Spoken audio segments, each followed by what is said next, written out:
సింహాసనం.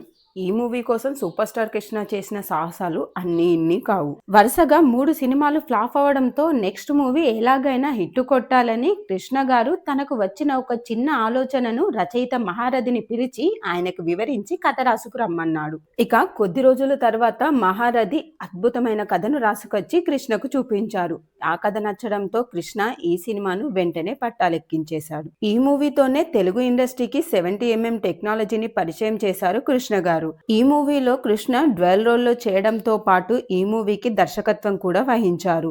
అంతేకాకుండా ఈ సినిమాను తనే స్వయంగా నిర్మించారు. ఈ సినిమాను తెలుగులోనే కాకుండా హిందీలో సింహాసన్ పేరుతో ఒకే టైంలో నిర్మించారు. అంతేకాకుండా ఇంత గొప్ప ప్రాజెక్ట్ యొక్క షూటింగ్ ని కృష్ణ కేవలం 60 రోజుల్లోనే పూర్తి చేశారు. ఇక పర్ఫార్మెన్సెస్ విషయానికి వస్తే ఈ సినిమాలో ప్రతి ఒక్కరూ అద్భుతంగా నటించారు. ఈ మూవీలో కృష్ణ సరసన జయప్రద, రాధ, మందాకిని హీరోయిన్స్ గా నటించారు. అంతేకాకుండా ఈ సినిమాకు బప్పిలహరి అందించిన సంగీతం కూడా ప్లస్ అయింది.